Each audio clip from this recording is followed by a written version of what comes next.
Hey guys, Keith Eigel with the Leaders Lyceum. Welcome back to Weekly Thought Fuel. Hey, we recorded a series of videos on the leader levels and how do you move from each level to the next. And the last time we recorded and the last week's video was actually on moving from level 4 to level 5. Well, a week ago Friday, we had quite an event in my extended family. My father-in-law, dear man, Dr. Tom Roddy, passed away. After fighting through about a week after a fall and a spinal cord injury, and he spent a week at Grady's ICU.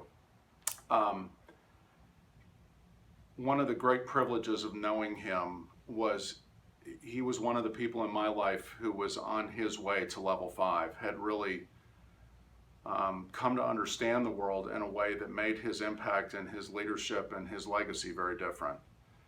He was a Presbyterian minister. He started a foundation called the Atlanta Resource Foundation that had an impact not only on the city of Atlanta, but really on the entire world. He had spent time in Brazil with the Presidential Prayer Breakfast, racial reconciliation work, and inner city work all the way through the 70s, 80s, and 90s, and really impacted thousands and thousands of people all over the world. It was such a privilege to be his son-in-law.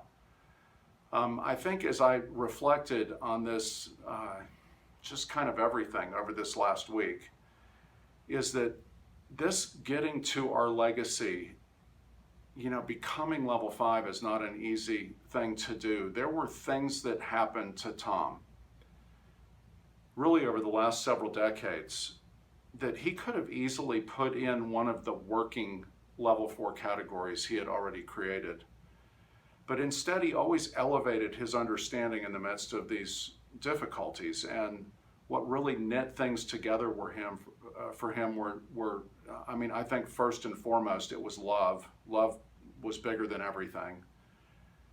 But his lens, and the influence he even had after he retired over the last 15 years was really remarkable. Just being a mentor to people, just talking with people.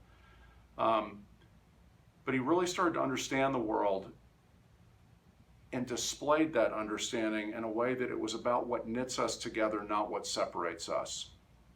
And so I guess one of the other things I've thought about over the last week is, did I spend enough time with him over the last several years? And we saw each other a fair amount, but he's gone unexpectedly. And so it's got me thinking about that. So maybe over this upcoming week, you might think about and identify some people in your lives who you feel like are moving in the direction of level 5, who the way they make sense of the world knits us together and doesn't separate us. And maybe think about how you could spend some time with them. So until we see you again, I hope you have a great week. Thanks so much.